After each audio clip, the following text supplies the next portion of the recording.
नमस्कार। अमरीन पाठशाला में आप सभी का स्वागत है।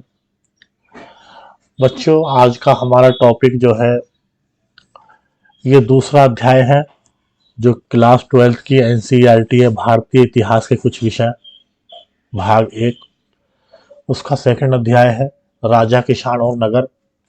तो इसमें बच्चों 600 ईसा पूर्व से लेकर लगभग जो है 600 ईस्वी तक जो आरंभिक राज्य है और उसकी इकोनॉमिक कंडीशन क्या है, 16 महाजनपद हैं उनका पढ़ेंगे। उसके बाद में आने वाले जो वंश हैं भारतीय महाद्वीप में उनका हम पढ़ेंगे।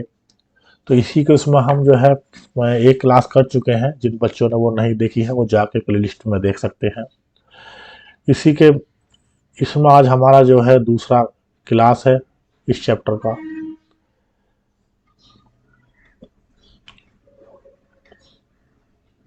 स्टार्ट करते हैं बच्चों। राजधर्म के नवीन सिद्धांत, ये हमारा जो है टॉपिक है बच्चों आज। ठीक है, ये फोर्थ पॉइंट है, राजधर्म के नवीन सिद्धांत। दक्षिण के राजा और सरदार, उपमहाद्वीप के दक्कन और उससे दक्षिण के क्षेत्र में स्थित तमिलकम अर्थात तमिलनाडु एवं आंध्र प्रदेश और केरल के कुछ हिस्से। देखो जो कंपोजिट वर्ड है ये तमिलकम, तमिलनाडु, आंध्र प्रदेश, केरल के कुछ हिस्से, ये तीन जो है जो आधुनिक भारत के जो स्टेट हैं उनके संदर्भ के हिसाब से ये बताया गया है। में चौल,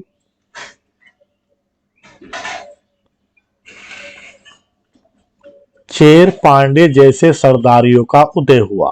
देखो क्या वर्ड आया है बच्चों, चौल, चेर, पांडे जैसे सरदारों का उदय हुआ। ये राज्य बहुत ही समृद्ध और स्थायी सिद्ध हुए।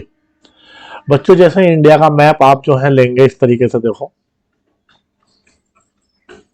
ये, तो इसमें बच्चों जो है चौल है, चेर है और पांडे है। ठीक है, देखो थोड़ा सा मोटा मोटा मैं आपको समझाता हूं इस तरीके से।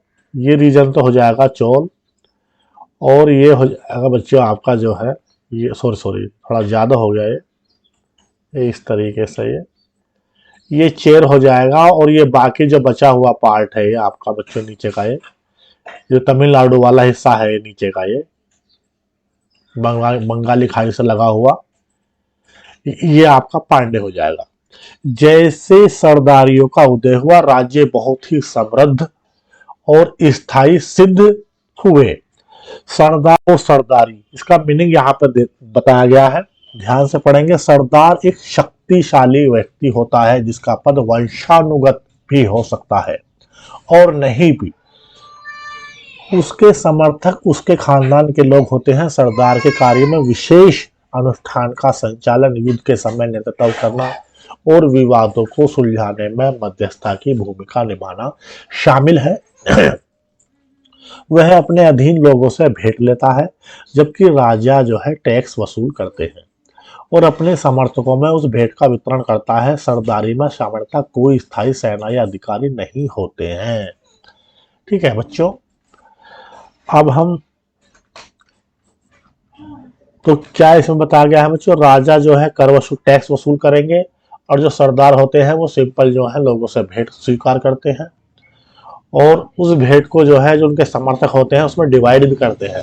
कि जो राजा होते हैं वो जो टैक्स लेते हैं वो डिवाइड नहीं करते, वो जो उनके जो समर्थक होते हैं या उनके जो है स्थायी सेना है या नौकरशाही है उसको जो है सैलरी बेस, सैलरी सिस्टम पर रखते हैं।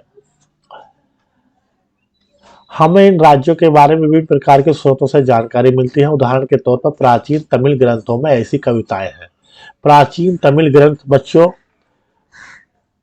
जो सरदारों का विवरण देती है कि उन्होंने अपने स्रोतों का संकलन और वितरण किस प्रकार किया। बच्चों इसमें एक टॉपिक है संगम साहित्य। संगम साहित्य में जो हमारे जो साउथ है, तो साउथ के जो स्टेट है बच्चों, चौल है, चौल, चेर और पांडे, इनके बारे में हमें जानकारी मिलती है। वहां पे जैसे बौद्ध धर्म की जो है मतलब जो है संगति हुई थी, ऐसे ही इनकी जो है जो ये संगम युग है, इसमें तीन मतलब संगम होते हैं, प्रथम द्वितीय और तृतीय, यानी कि तीन होते हैं। तो बच्चों थोड़ा सा इसका मैं जानकारी आपको देता हूँ। ये साउथ इंडिया की बात कर रहे हैं। तो प्रथम जो होता है उसमें अगस्त्य ऋषि उसके अध्यक्ष थे, और ये जो संरक्षक है वो पांड्य शासक थे, और स्थल है मदुरा। मदुरा तमिलनाडु में है बच्चों ये, वहां पे हुआ है। द्वितीय हुआ है तोलकापियर, संस्थापक अध्यक्ष अगस्त्य ऋषि, पांड्य शासक हैं, इनके मतलब संरक्षक में हुआ है। और कपाटपुरम अलेव इसका स्थल है। तृतीय हुआ है नक्कीरर, पांड्य शासक है, और उत्तरी मदुरा में हुआ है। समझ रहे बच्चों? तो वहां पे जो है, अब ये संगम साहित्य का है, जो वहां पे जो उनका प्रशासन है, जीवन यापन है, जो उनके अधिकारी गण हैं, नायक हैं, या जो व्यापारी वर्ग हैं, तो वो सारी बातें जो हैं उसमें कविताओं के तौर पर वो हैं गद्य पद्य में सब वो सम्मिलित करके जो है लिखा गया है, जिसकी जानकारी हमें आज मिलती है। तो उस साहित्य को जो है हम क्या बोलेंगे? संगम साहित्य बोलेंगे, या तमिल संगम ग्रंथ बोलेंगे। तो उसमें बच्चे बहुत सारे हैं। उसमें जैसे तोलकापियम है तो उसका रचनाकार है तोलकापियर। शिल्पादिकारम है, बहुत इंपॉर्टेंट है ये। इलंगो आदिगल, मणि मेखले है शीतले सतनार। जीवक चिंतामणि है तुरंत देवर। कुरल है तुरुवल्लुवर है उसके। पुत्तु पत्तु है 10 गीतों का संग्रह है। परित्र परित्र पत्तु चेर शासकों के शौर्य का विवरण इसमें है।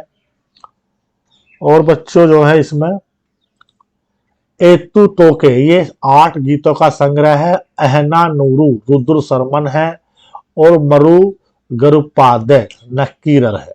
ठीक है। तो संगम कालीन महाकाव्यों में शिल्पाधिकारम का बहुत अधिक महत्व है। ठीक है, जो शिल्पाधिकारम है इसका बहुत अधिक महत्व है। बच्चों थोड़ा सा ये आपका जो है समझ लिया, अब आपके इसमें चलते हैं।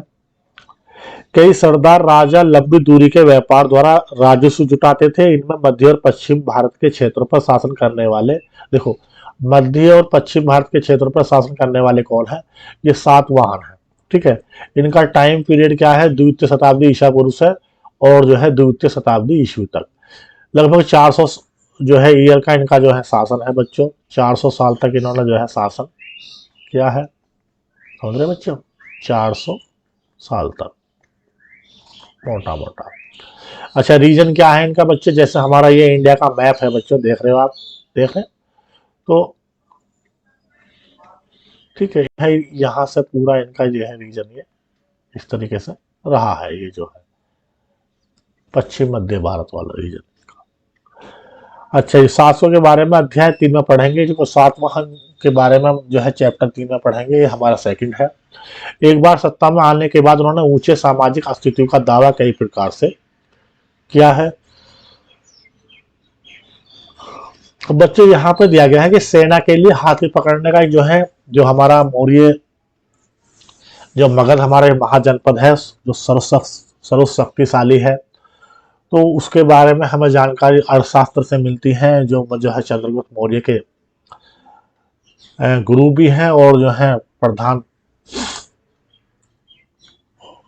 मतलब जो है जैसे वजीर होते हैं उस तरीके से भी हैं। तो उन्होंने एक किताब लिखी है चाणक्य साहब ने, अर्थशास्त्र। तो कह रहे हैं कि अर्थशास्त्र में सैनिक और प्रशासनिक संगठन के बारे में विवरण मिलते हैं। मिसाल के तौर पर हाथी पकड़ने के उपाय के बारे में लिखा गया है। हाथी वनों के संरक्षक, हाथियों को पालने वाले लोगों, हाथी के पैरों में जंजीर बांधने वाले लोगों, सीमा रक्षकों, वनवासियों और महावत के साथ मिलकर 5 से 7 हाथियों की मदद से जंगली हाथियों द्वारा गिराए गए मल मूत्र को पहचानते हुए उन्हें पकड़ने का काम करते थे। यूनानी स्रोतों के अनुसार मौर्य सम्राट के पास 6 लाख पैदल सैनिक, 30,000 घुड़सवार, 9,000 हाथी थे। कुछ इतिहासकार इस विवरण को अतिशयोक्तिपूर्ण मानते हैं। बहरहाल जो भी हो, हमें जानकारी तो मिलती ही है। ठीक है। अब इसमें बच्चों दिया है देविक राजा। देखो ये एक सोचने वाली बात है। ठीक है। राजा जो है जब शासन करेगा तो वो क्या करेगा कि जो आम जनता है उससे अपने आप को ऊंचा उठाने के लिए, ठीक है, जनता उससे उसे ऊंचा माने, तो वो जो है देविक राजा के तौर पर अपने को जो है प्रसिद्ध करेगा। ठीक है। देवीय गुणों और ओत प्रोत अपने आप को जो है प्रसिद्ध करेगा। तो इस तरीके से जो है ये शासन करने के जो है उस टाइम के जो चतुर लोग थे, हर कोई तो राजा बनता नहीं था, तो उसके हिसाब से ये लोग जो है चीजें करते थे, स्मार्ट पने से ये लोग राज कर गए। अब आप देखिए, राजाओं के लिए उच्च स्थिति प्राप्त करने का एक साधन विभिन्न देवी देवताओं के साथ जुड़ना था। मध्य एशिया से लेकर पश्चिमोत्तर भारत तक शासन करने वाले कुषाण शासकों ने लगभग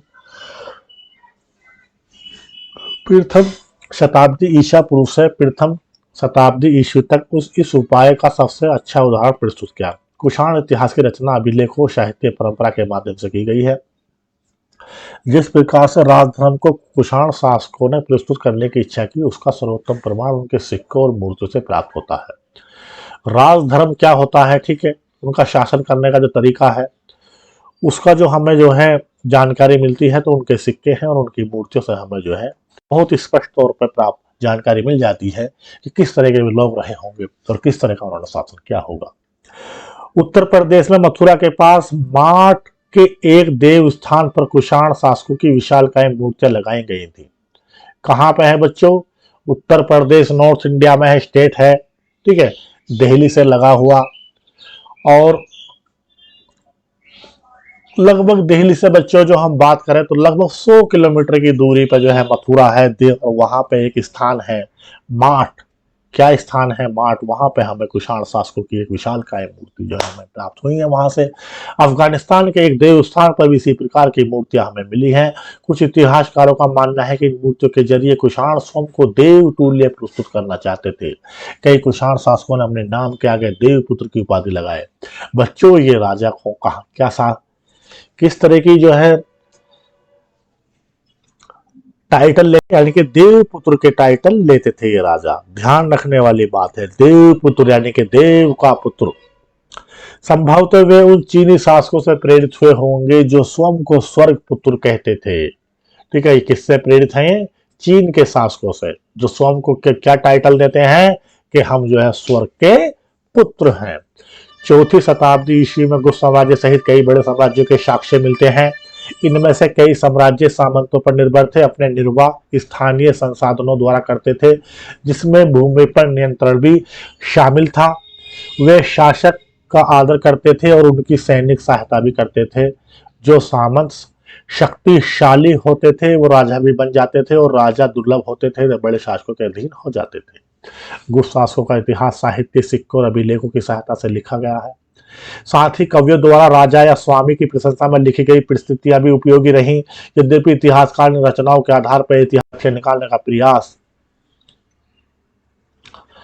करते हैं, लेकिन उनकी रचयिता तथ्यात्मक विवरण की अपेक्षा उन्हें काव्यात्मक ग्रंथ मानते हैं। उदाहरण के तौर पर इलाहाबाद स्तंभ अभिलेख के नाम से प्रसिद्ध प्रयाग प्रशस्ति, क्या है बच्चों?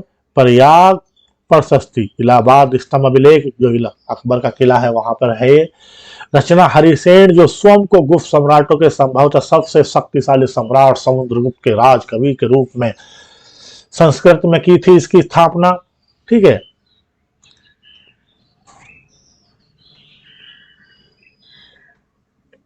अब बच्चों थोड़ा सा जो है आप यहाँ पर देखेंगे, ये हो जाने आपका यहाँ पर दिया है कि यूनानी विवरण सही है तो बताइए कि इतनी बड़ी सेना के भरण पोषण के लिए मौर्य शासकों को किस तरह के संसाधनों की जरूरत पड़ती होगी। यानी कि जब इतनी बड़ी सेना है तो उनकी भरण पोषण के लिए किस तरह के संसाधन। सबसे बड़ा तो है कि जो है गंगा यमुना का दोआब है, ठीक है, और बहुत बड़े जो है स्तर पर शासन करते हैं, तो बहुत बड़ी नौकरशाही है, बहुत बड़ी सेना है, पूरा सिस्टम है व्यापारिक, उससे भी इनको जो है बहुत अधिक राजस्व प्राप्त होता है। कृषि से भी बहुत अधिक मात्रा में राजस्व प्राप्त होता है। तो इस तरीके से वो सब लोग जो राजा है वो संसाधनों की अपनी आपूर्ति करते थे। खाने हैं, ठीक है, जंगल हैं, लकड़ियां मिलती हैं, वन उत्पाद मिलते हैं, और वहां से जो है सेना के लिए जो है हाथी मिल प्राप्त होते हैं।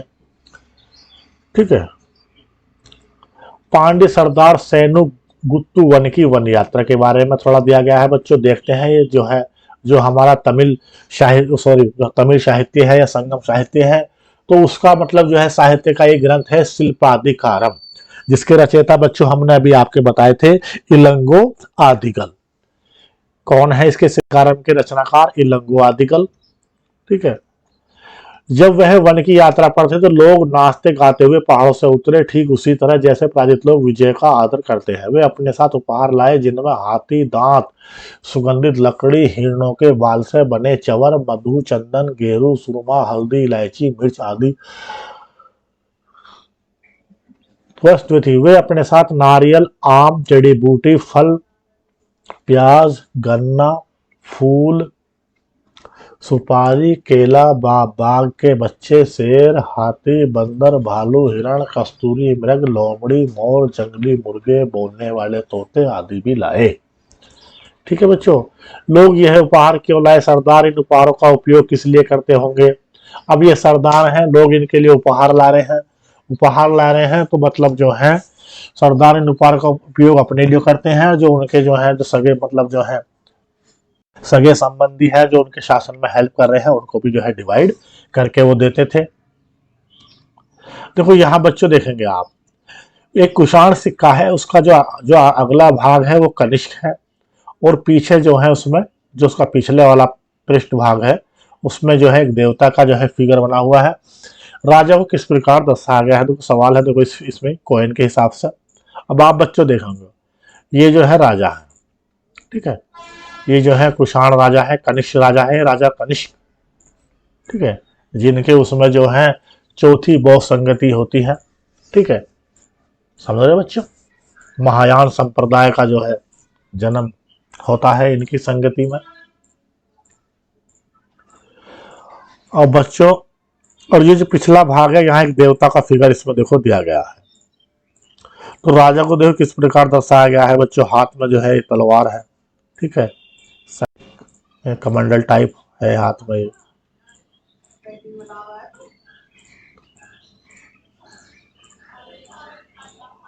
समुद्रगुप्त की प्रशस्ति, इस मूर्ति में ऐसी क्या विशेषताएं हैं जिनसे यह प्रतीत होता है कि यह एक राजा की मूर्ति है? यह एक राजा की मूर्ति है। राजाओं ने दिव्य स्थिति का दावा क्यों किया? राजाओं ने दिव्य स्थिति का दावा क्यों किया? देख रहे बच्चों, क्या शानदार मूर्ति देखो प्राप्त हुई है। देखो क्या मतलब मूर्ति कला का क्या उदाहरण है। देखो बच्चों, शानदार। देखो स्क्रिप्ट भी लिखी हुई है, देखो देख रहे हो, पैरों में शूज, तलवार, शानदार, बूटा, देखो बूटा देख रहे हो, ये कोट है बच्चों, शेरवानी टाइप जो पहनते हैं आज, लगभग मुस्लिम कल्चर है। धड़ नहीं है बच्चों इसमें, जो है जो शर है ये प्राप्त नहीं हुआ है, मालूम नहीं थी या उस टाइम पर पूरा उसका रहा होगा। ठीक है, देखो दो तलवार है, देखो ये पूरा जो है शेरवानी टाइप बना हुआ है। समुद्रगुप्त की प्रशस्ति, यह प्रयाग प्रशस्ति का एक अंश है। धरती पर उनका कोई प्रतिद्वंदी नहीं था। अनेक गुणों और शुभ कार्यों से संपन्न उन्होंने अपने पैर के तलवे से अन्य राजाओं के यश को मिटा दिया है। वे परमात्मा पुरुष है, साधु भले की समृद्धि, ऐशादु बुरे के विनाश के कारण वे यज्ञ हैं। उनके कोमल हृदय को भक्ति और विनय से ही वश में किया जा सकता है। वे करुणा से भरे हुए हैं, वे अनेक सहस्र गायों के दाता हैं। उनके मस्तिष्क की दीक्षा दीन दुखियों, विरहिणियों और पीड़ितों के उद्धार के लिए की गई है। वे मानवता के लिए दिव्य मान उदारता की प्रतिमूर्ति है। वे देवताओं में कुबेर, धन देव, वरुण, समुद्र देव, इंद्र यानी कि वर्षा के देवता, यम यानी कि मृत्यु के देवता के शब्द तुल्य है। देख रहे बच्चों, ये है स्मार्ट लोग, राजा बन गए। राजाओं ने दिव्य स्थिति का दावा क्यों किया? जिससे जो है जो उनकी जो है लोग उनको जो है राजा माने, जो उनका शासन है कि देवीय देवताओं के थ्रू ही जो है मुझे शासन यापन करने के लिए आप लोगों पर भेजा गया है, जिससे वो लोग जो है उनके शासन को स्वीकार करें, विद्रोह वगैरह ना करें। तो इन सब चीजों को जो है वो जो है दिव्य स्थिति प्राप्त करने के लिए दावा राजा लोग करते थे। गुजरात की सुदर्शन झील,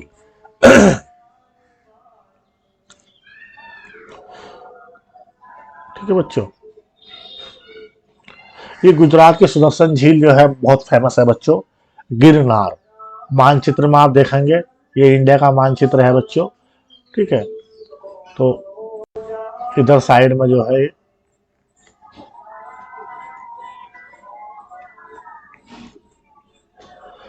सुदर्शन झील एक कृत्रिम जलाशय था। हमें इसका ज्ञान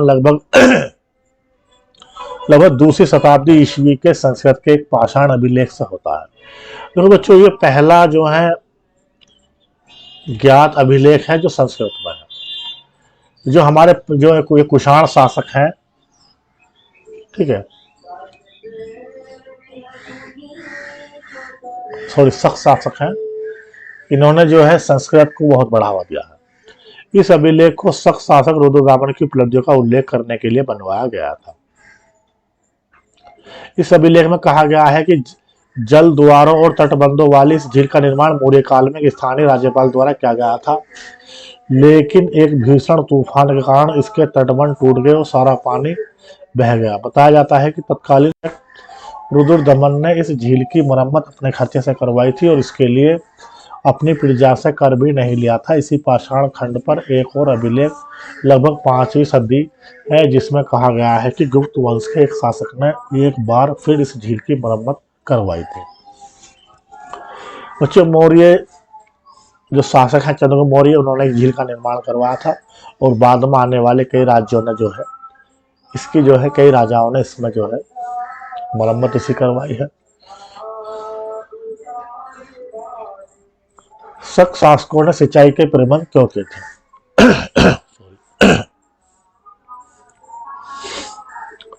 बदलता हुआ देहात, ये 5वां पॉइंट है, इसका हम अध्ययन करेंगे। जनता में राजा की छवि। राजाओं के बारे में प्रजा क्या सोचती थी? स्वाभाविक है कि अभिलेखों से सभी नहीं मिलते हैं।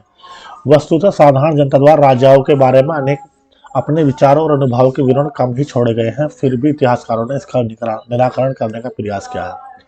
उदाहरण के तौर पर जातक और पंचतंत्र जैसे ग्रंथों में वर्णित कथाओं की समीक्षा करके इतिहासकारों ने पता लगाया है कि इनमें से अनेक कथाओं के स्रोत मौखिक किस्से कहानियां हैं, जिन्हें बाद में लिपिबद्ध किया गया होगा। जातक कथाएं पहली सहस्राब्दी के मध्य में पाली भाषा में लिखी गई थी। जातक कथाएं बच्चों कौन सी भाषा में है? ये पाली भाषा में है बच्चों, ठीक है, पाली भाषा में।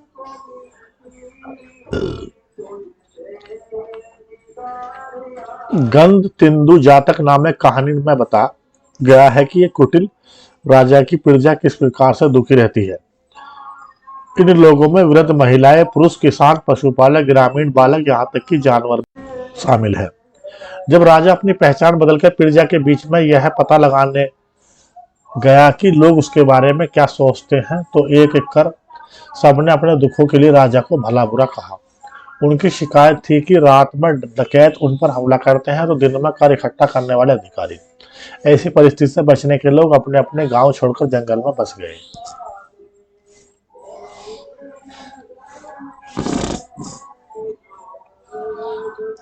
जैसा कि इस कथा से पता चलता है कि राजा और प्रजा, विशेषकर ग्रामीण प्रजा के बीच संबंध तनावपूर्ण रहते थे, क्योंकि शासक अपने राजकोष को भरने के लिए बड़े बड़े कर की मांग करते थे, जिससे किसान खास तौर पर त्रस्त रहते थे। जहाँ तक कथा से पता चलता है कि इस संकट से बचने का एक उपाय जंगल की ओर भाग जाना होता था।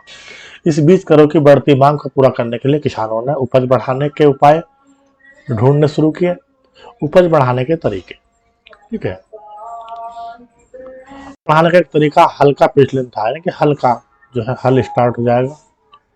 पहले हल जो है लकड़ी का है, अब जो है हल जो है लोहे का फाल उसमें लगेगा, जो बहुत कठोर होता है, बहुत अधिक गहराई तक जमीन को जो है खोदा जा सकता है। जो 6वीं शताब्दी ईसा पूर्व से ही गंगा और कावेरी घाटियों की उर्वर कछाड़ी क्षेत्रों में फैल गया था। जिन क्षेत्रों में भारी वर्षा होती थी वहां लोहे के फाल वाले हालों के माध्यम से उर्वर भूमि की जुताई की जाने लगी। इसके अलावा गंगा घाटी में धान की रोपाई की वजह से उपज में भारी वृद्धि होने लगी। हालांकि किसानों को इसके लिए कमरतोड़ मेहनत करनी पड़ती थी। यद्यपि लोहे के फाल वाले हल की वजह से फसलों की उपज बढ़ने लगी, लेकिन ऐसे हलों का उपयोग उपमहाद्वीप के कुछ ही हिस्सों में सीमित था। पंजाब और राजस्थान जैसे अर्ध शुष्क जमीन वाले क्षेत्रों में लोहे के फाल वाले हल का प्रयोग सदी में शुरू हुआ। जो किसान उपमहाद्वीप के पूर्वोत्तर और मध्य पर्वतीय क्षेत्रों में रहते थे, उन्होंने खेती के लिए कुदाल का उपयोग किया, जो ऐसे इलाकों के लिए कहीं अधिक उपयोगी था। उपज बढ़ाने का एक और तरीका वो कुओं, तालाबों, कहीं कहीं नहरों के माध्यम सिंचाई की व्यवस्था थी। व्यक्तिगत लोगों और कृषकों समुदाय ने मिलकर सिंचाई के साधन निर्मित किए। व्यक्तिगत तौर पर तालाबों, कुओं, नहरों जैसे सिंचाई साधन निर्मित करने वाले लोग प्राय राजा या प्रभावशाली लोग थे, जिन्होंने अपने कामों का उल्लेख अभिलेखों में भी करवाया। ग्रामीण समाज में विभिन्नताएं क्या है, ठीक है, उससे बच्चों पहले हम जो है देखते हैं।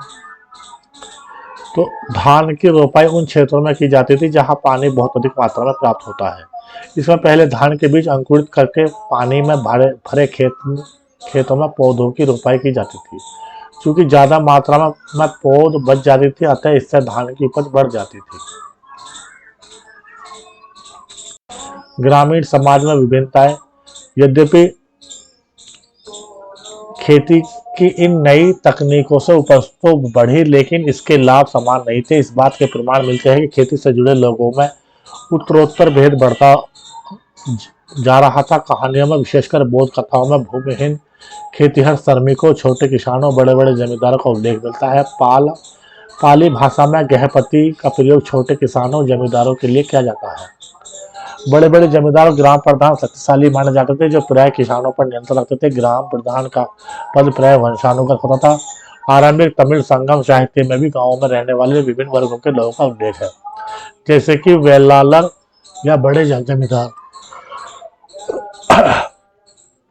सॉरी, हलवाहा, उलवर और दास अणिमई। यह संभव है कि जो बड़े बड़े तमिल साहित्य में जो बड़े किसान बोलेंगे वेलालर, ठीक है, बड़ा जमींदार है, बड़ा किसान है, वेलालर, हलवाहा, उलवर, दास अणिमई।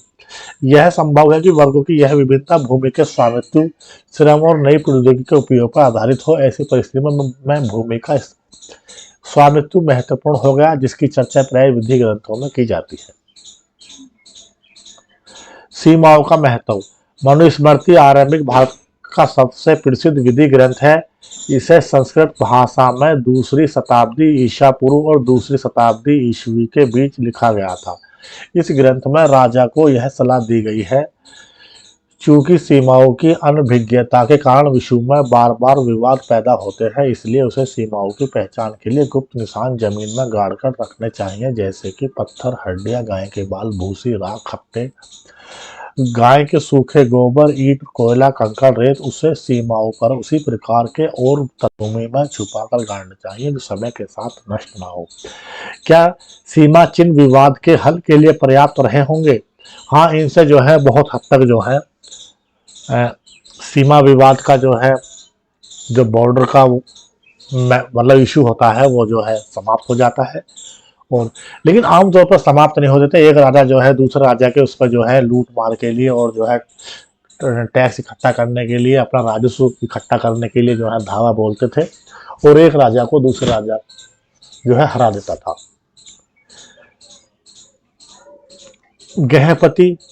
गृहपति घर का मुखिया होता था। घर में रहने वाली महिलाओं, बच्चों, नौकरों, दासों पर नियंत्रण करता था। घर से जुड़े भूमि, जानवर, अन्य सभी वस्तुओं का वह मालिक होता था। कभी कभी इस शब्द का प्रयोग नगरों में रहने वाले सम्राट, व्यक्तियों और व्यापारियों के लिए भी होता था। भूमिदान और नए सम्राट। ग्रामीण इस आरंभिक शताब्दियों से ही भूमिदान के प्रमाण मिलते हैं। इनमें से कई का उल्लेख अभिलेखों में मिलता है। इनमें से कुछ अभिलेख पत्थरों पर लिखे गए थे, लेकिन अधिकांश ताम्र पत्थरों पर खुदे हुए हैं, ठीक है। कुछ अभिलेख बच्चों किस चीज में है, अब कुछ पत्थरों पर है, कुछ जो है ताम्र पत्थरों पर है, जिन्हें संभवतः लोगों को प्रमाण रूप में दिया जाता था जो भूमिदान ले लेते। भूमिदान के जो प्रमाण मिले हैं वे साधारण तौर पर धार्मिक संस्थाओं या ब्राह्मणों को दिए गए थे। अधिकांश अभिलेख संस्कृत में थे, विशेषकर 7वीं शताब्दी के बाद के अभिलेखों में कुछ संस्कृत में है और कुछ तमिल और तेलुगु जैसे स्थानीय भाषाओं में है। आइए एक ऐसे अभिलेख पर ध्यान से विचार करें, ठीक है। देखो, अधिकांश अभिलेख संस्कृत में है। 7वीं शताब्दी के बाद के अभिलेखों में कुछ अंश संस्कृत में है और कुछ तमिल और तेलुगु जैसे स्थानीय भाषाओं में भी है, ठीक है।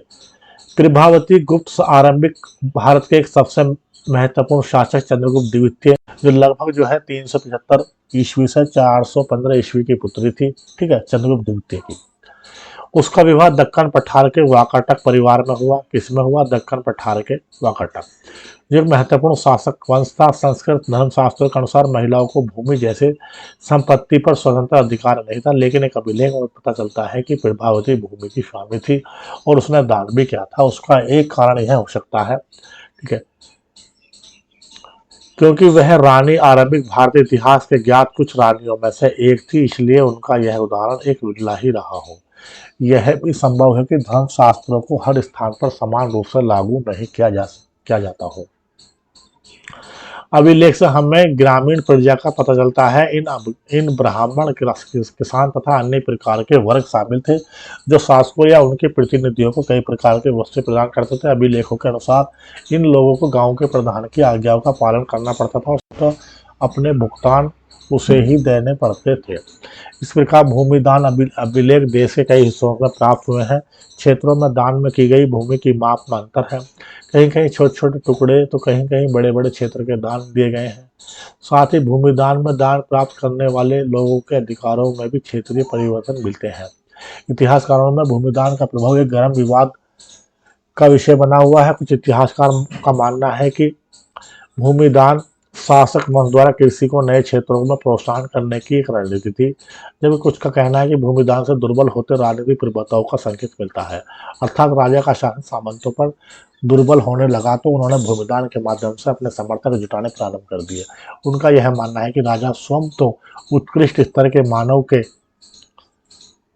रूप में प्रदर्शित करना चाहते थे, जैसा कि हमने पिछले अंश में देखा है कि उनका नियंत्रण ढीला होता जा रहा था, इसलिए वे अपनी शक्ति का आडंबर प्रदर्शित करना चाहते थे। ठीक है बच्चों, अब इसमें देखो एक यहाँ पर दिया, एक छोटे गांव का जीवन दिया है।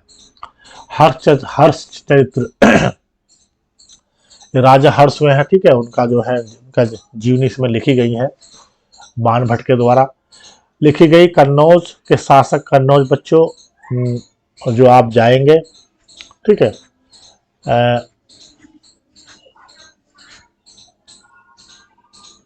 ये एटा कन्नौज है। कानपुर से पहले बच्चों अलीगढ़ के रूट से आप जाएंगे तो अलीगढ़ आएगा, कासगंज, एटा, फरुखाबाद, एटा। उससे आगे जो है आपका कन्नौज जो है ये है। फरुखाबाद इससे ही बना है, इत्र नगरी बोलते हैं आज के टाइम में। शासक हर्षवर्धन की जीवनी है। इसके लेखक बाणभट्ट लगभग 7वीं शताब्दी ईस्वी हर्षवर्धन के राजकवि थे। यह उस ग्रंथ का एक अंश है। इसमें विंध्य क्षेत्र के जंगल के किनारे की बस्ती का जीवन का अति विरल चित्रण किया गया है। नदी के किनारे का अधिकांश क्षेत्र जंगल है और यहाँ धान की उपज वाली खलिहान और उपजाऊ भूमि के हिस्से को छोटे किसानों ने आपस में बांट लिया है। यहाँ के अधिकांश लोग कुदाल का प्रयोग करते हैं, क्योंकि घास से भरी भूमि में हल चलाना मुश्किल है। बहुत कम हिस्से साफ है, जो भी है उसकी काली मिट्टी काले लोहे जैसी सख्त है। यहाँ लोग पेड़ की छाल के गुट्ठर लेकर चलते हैं। फूलों से भरे अनगिनत बोरे, अलसी और सन, भारी मात्रा में शहद, मोरपंख, मोम, लकड़ी और घास के बोझ लेकर आते जाते रहते हैं। ग्रामीण महिलाएं रास्ते में बसे गांवों में जाकर बेचने को तत्पर रहती हैं। उनके सिरों पर जंगल से एकत्रित किए गए फलों की टोकरियां थी। इस वंश में वर्णित लोगों के व्यवसाय के आधार पर आप कैसे वर्णित करेंगे? ठीक है, प्रभावती गुप्त और दक्कुन गांव। ठीक है, उनके प्रभावती जो है लगभग संभवतः भारतीय इतिहास की पहली रानी होंगी। प्रभावती गुप्त ने अपने अभिलेखों में कहा है कि प्रभावती गुप्त कुटुंबियों, गांव के गृहस्थ और कृषक और दगुना गांव के अन्य वासियों को आदेश देती है कि आपको ज्ञात है कि कार्तिक शुक्ल पक्ष की द्विदशी तिथि को धार्मिक पुण्य प्राप्ति के लिए इस ग्राम को जल अर्पण के साथ आचार्य चनाल स्वामी को दान किया गया है। आपको इनके सभी आदेशों का पालन करना चाहिए। एक अग्रहार के लिए उपयुक्त निम्नलिखित रियायतों का निर्देश भी देती हूँ। इस गांव में पुलिस या सैनिक प्रवेश नहीं करेंगे। जो अग्रहार गांव है उसके निर्देश क्या है कि इस गांव में पुलिस और सैनिक प्रवेश नहीं करेंगे। दौरे पर आने वाले शासकीय अधिकारियों को यह गांव घास देने और आसन में प्रयुक्त होने वाले जानवरों की खाल और कोयला देने के दायित्व से मुक्त है। साथ ही वे मदिरा खरीदने और नमक हेतु खुदाई करने के राशि अधिकार को क्रियान्वित किए जाने से मुक्त है। इस गांव को खनिज पदार्थ और खाद्य उत्पाद देने से भी छूट है, फूल और दूध देने से भी छूट है। इस गांव का दान इसके भीतर की संपत्ति और बड़े छोटे सभी करों सहित किया गया है। इस राज्य आदेश को 13वें राज्य वर्ष में लिखा गया है और इसे चक्रदास ने उत्कीर्ण किया है। इस गांव में कौन कौन सी वस्तुएं पैदा की जाती थी? भूमि दान के प्रचलन से राज्य तथा किसानों के बीच संबंध की झांकी मिलती है, लेकिन कुछ लोग ऐसे भी थे जिन पर अधिकारियों या सामंतों का जो है नियंत्रण नहीं था, जैसे पशुपालक है, संग्राहक है, शिकारी है, मछुआरे हैं, शिल्पकार है, घुमक्कर तथा लगभग एक ही स्थान पर रहने वाले और जगह जगह पर घूम खेती करने वाले लोग समझते हैं। ऐसे लोग अपने जीवन और आदान प्रदान के विवरण नहीं रखते थे। ठीक है बच्चों, आज हम इतना ही पढ़ेंगे। जिन बच्चों ने हमारे चैनल को सब्सक्राइब नहीं किया है, प्लीज़ सब्सक्राइब करेंगे। जो आपके क्लास के सहपाठी हैं उन्हें आपको शेयर करेंगे। यूजीसी या एनटीए की तैयारी करने वाले बच्चे, ठीक है, वो यहाँ पर तैयारी कराई जाएगी। आप बच्चे यहाँ पर आ सकते हैं। टीजीटी पीजीटी का, हिस्ट्री का और हिंदी का तो बहुत स्पेशल टीचर हमारे यहाँ पर अमरीन मैडम, जो दिल्ली के प्रतिष्ठित जो है कॉलेज की अध्यापिका हैं, पढ़ाती हैं। तो बच्चों सभी शेयर करेंगे, लाइक करेंगे। Thank you, have a nice day.